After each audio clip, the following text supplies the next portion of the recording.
Purposely. Your life, God's purpose. Listen at onpurposely.com. Hello, everyone, and welcome to the Gospel Tech Podcast. My name is Nathan Sutherland, and this podcast is dedicated to helping families love God and use tech. Episode 142, we are discussing how we can build tech trust. This conversation comes out of talking to parents about bringing in new technology into the household, how to manage when technology has gone off the rails, and still have a relationship with their young person. Partly because as parents, we do have this fear in the back of our heads that our kids are just going to write us off. If we set down rules, if we come in with some kind of an intervention, even when things are unhealthy, that we're going to distance them. And on the other side, that we don't know how to know if our kid is trustworthy with this technology. Like, do we just give it to them and hope for the best? Like, what are we doing here? So tech trust is foundational to that concept. It's a biblical idea that we can apply to our technology coming from the hope of the gospel. This idea that our kids have a purpose that is bigger than them just using tech well, but instead they use tech well because of their purpose. And tech trust can help us understand, is this a good tech to give to our child? Is this a good season to have this thing? And when it goes off the rails, it gives us a spot to fight for our child rather than just with them about their tech.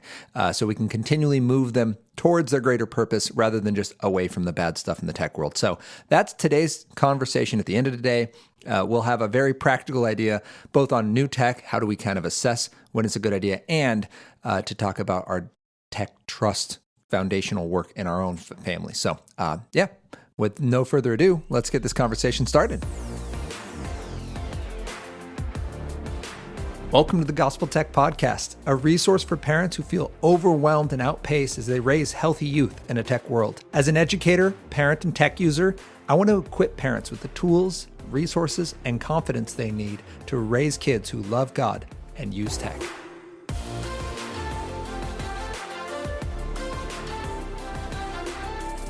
Thank you to everyone who has helped make this podcast possible. Thank you for listening, for sharing, for reviewing and rating this podcast, for listening. I've got a couple Washington shout outs today. Thank you to Leavenworth, Washington for listening. You guys, it's been so cool because when you can watch these little pockets of the United States grow, it's super cool because like someone told a friend and that friend told somebody else. And that's awesome. So thanks, Leavenworth. Thanks, Wenatchee. You guys are close. So maybe you know friends in the other town. But we are seeing you. Thank you for doing that and joining us on this ministry because what that means is more people get to hear this message. They get to hear how the gospel can connect. They get to hear the words and the work that they can do to love their kids, talk about technology, and connect it to the hope of the gospel on a daily basis. And it helps other people find it. So thanks for that. For the first time ever, I'm excited to thank our partners. I've been really selective in this process. In fact, it's taken me years to get to this point because I want to make sure that I'm only suggesting organizations that are going to help you love God and use tech to raise healthy youth in a tech world, which is why I'm excited to introduce you to Lome. Lome is designed to help you create healthy family rhythms. It takes your family calendar and all the activities you've got and mashes them into one digital space that ties in with your Google Calendar or even just available via text message or your web browser. And it lets you build your family plan based on your family priorities. You can set up chores in there. You can set up meal planning. You can even look for activities drawn from organizations like Gospel Tech. So you can go to withlome.com, withlome.com, and begin intentionally planning your family's calendar today. So today on that topic, we are talking about how do we build tech trust. This comes out of a conversation I was having with a pair of pastors. We're prepping for a workshop, and the conversation they wanted to know is, well, how do we talk to parents about whether their kids are ready for this tech? And I was like, well, we need to talk about tech trust. Like we want to make sure that our child is capable of handling this technology. And it was a kind of an aha moment in this conversation. Like, oh, we don't believe that people from our church are doing that. I'm like, they think about it. They think about how they feel, like kind of Spidey sense style. And if they don't really know, they default to yes. And they're like, that's as far as we're getting. And then when you progress down the line, things start happening, mistakes start being made, and they don't know how to walk it back. And I was like, oh, this is the same conversation. How you give your kid new tech and how you build tech trust are the same conversation, because you have to have tech trust in order to give them new technology, unless we're not doing our job as parents. But as parents, we are called to love our children, to give them good gifts. Jesus says that's wired into us. We want to give our kids awesome stuff. And when they ask us for an egg, we want to give them an egg, not a snake. And so we are not going to be giving our kids children's, kids and children mixed together, our children snakes. We're going to be intentionally walking them through, raising them up in the way they should go, walking them through wise choices, investing in them, an amazing adventure in seeing God, like we talked about last week, and helping them understand what trust means. It doesn't mean earning your love. It means proving that this is going to be a safe decision. So we're going to break it into two parts. Your kid wants a new device, and we're going to make sure we have that idea of like, how do I know that's safe? And then whether or not it's safe, how do we build trust with this child? And when trust is damaged, how do we fix the damaged trust? So our biblical standard for today, where we're coming from, is Luke 16, 10 through 12. I want to read the whole thing because while the first little bit is the most applicable, I believe in context it even gains weight, which is good when we read our Bible. We always want it to have context weight. So Luke 16, 10 through 12, one who is faithful in very little is also faithful in much. And one who is dishonest in very little is also dishonest in much. If then you have not been faithful in the unrighteous wealth, who will entrust you the true riches? And if you have not been faithful in that which is another's, who will give you that which is your own? Luke 16, 10 through 12 again. And he goes on to say, this is where his famous, you cannot serve two masters, you can't serve both God and mammon. It's more than money. Mammon is this idea that we have the power to do our will, right? That's the concept that we're getting in there. And money is one of the major ways in which we get our will done, right?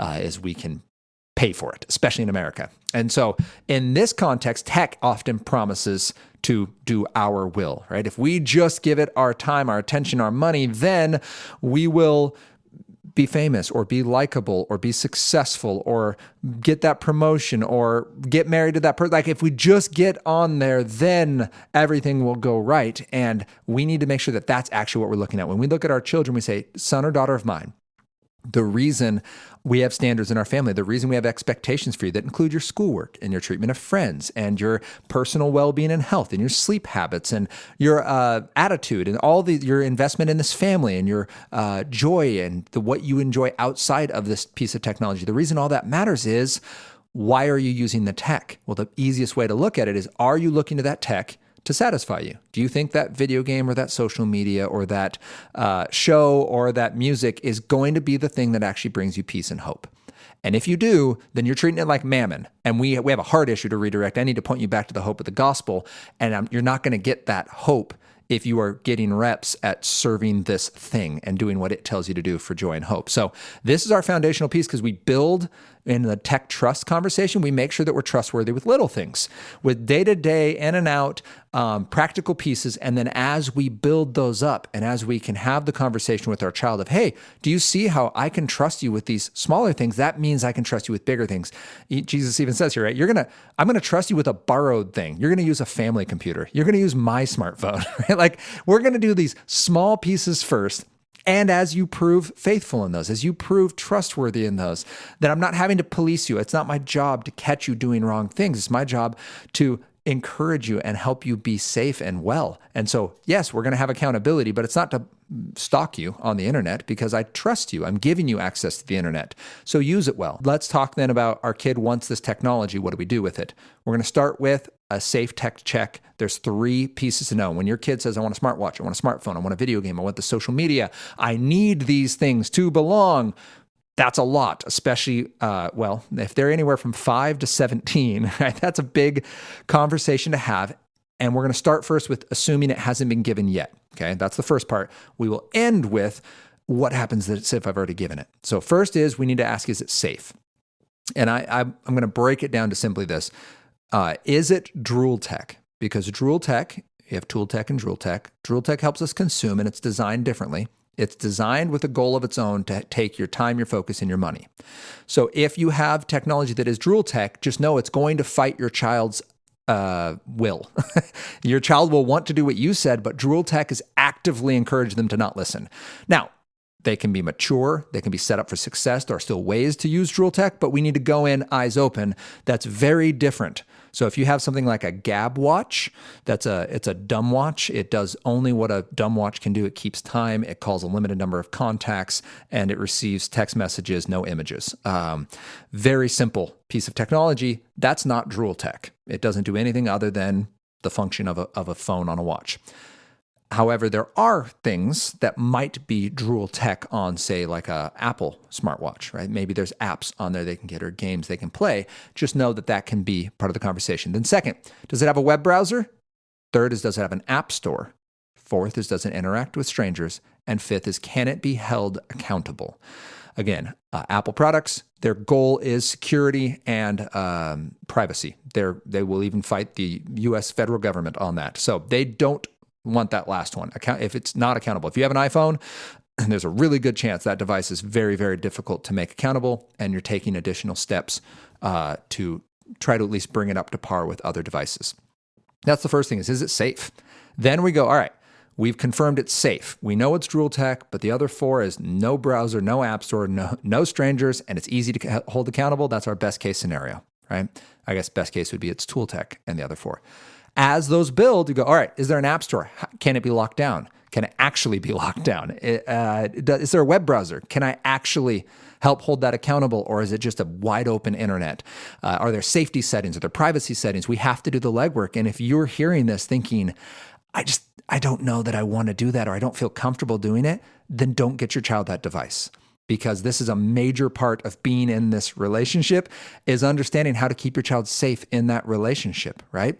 If your child was doing a sport, you'd make sure you knew all the required equipment and the safety equipment that goes with it. When your child rides in a car, we don't ride in cars without seatbelts anymore, because we've found that even the best intentioned driver, bad drivers exist. You can get hit by somebody else, and those are often avoidable mistakes. When we have a seatbelt, we can get a lot more leniency for other people's mistakes. So same thing with the internet. We want the seatbelts involved. We want to make sure the technology is safe. Then, does it line up with family expectations? The main idea is you need family expectations, or what I would call a family tech framework, for time, when it's going to use and how long, place, where you can use it, namely outside of the bedroom, content, what kind of stuff do you watch and how do you know if it's okay or not? Safety, this is the stranger danger, bullies, that kind of stuff. And priorities, when does tech fall in our echelon of family expectations and priorities? Can we have it on us at all times? What about meals? Does it go to school? Those things. You need to have some understanding of those five. If you need help, you can go to gospeltechworkshop.com and you will find a 2-hour course. It can be done in little 10-minute chunks. It can be done all at once. There's a workbook that goes along with it, and it helps you learn how to talk out this conversation about family expectations and also walk it out in a gospel-centered way. So you can go join that. It's $50. It's a one-time cost. You can use it for perpetuity. And again, the PDF workbook is right in there to walk you through with some awesome extra resources at the end. So we need to have that though. You can do it on your own just based off the 5 things I listed, or you can go to an actual course if you feel like you need working on it. That's actually what a lot of churches are bringing me in to do, is run that workshop. So we can do that too if you'd like me to come on out.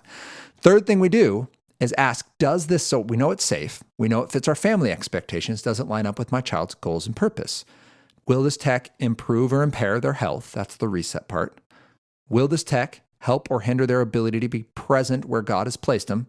Right? Are they going to be able to be more present with their friends, more present with their schoolwork, more present with their sports? If yes, super cool. If no, what's our trade-off? Is this thing bringing an incredible amount of value elsewhere? Right? I'm on a laptop a lot, and there are downsides to a laptop, but my ability to do the work God's called me to is exponentially increased. So I have some boundaries. I have some, safety stuff I do on here. I have some accountability on there. I have some personal rules. I don't check my email before 11 a.m. I need to get work done and actually do the work God's called me to. Right? Those are things we have to be mindful of so that the tech works for us, not against us. Third thing is, does this tech leave you more or less of your child after they've used it and during they're using it? And that simple idea is what I'm trying to get there is this concept of sometimes our kids go do things and they come away alive and they come away energized and they come away you're like, man, I want more of that for you. And you see this with their friends and with their sports and with the books they read. Technology is no different. When they go and use this thing, do they come away more sullen and moody and angry and distant? Or do they come away more awesome and more of who God's made them to be? And that's what we really want for them, right? Let's get more of that stuff. So once we figure that out, we now have a framework to talk about tech trust, because tech trust then is, how can I trust you to use this stuff well? We've set you up for success. We know it's safe. It hits family expectations and it lines up with your goals today.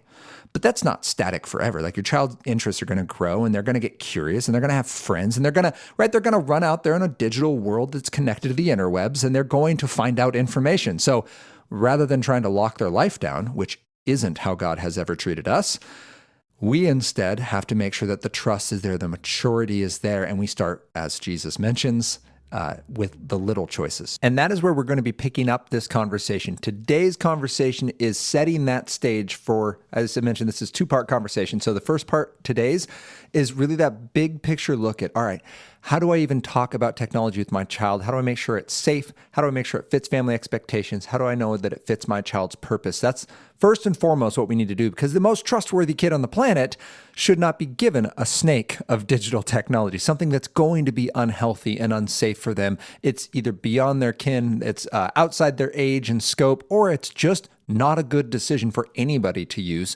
And in that, we can now answer it. We know if it's safe and we can begin to have those conversations. And I will put right here, I mentioned that I was going to get to the what if my child has lost trust? How do we rebuild trust? Or if I've given them tech and it's not healthy, and I didn't really think through that. So I want to address that real quick here, even though it's technically part 3. I don't want to leave you a whole nother week without finishing it. So I would simply say, if you're listening to this and you're thinking to yourself, oh my goodness, I already gave my kid that phone, that app, that game, that music, and we didn't talk it out. Now that I'm even thinking through this, it either isn't safe, or it doesn't line up with family expectations, or it doesn't line up with my child's goals or purpose. Like just right off the bat, my child might be incredibly trustworthy.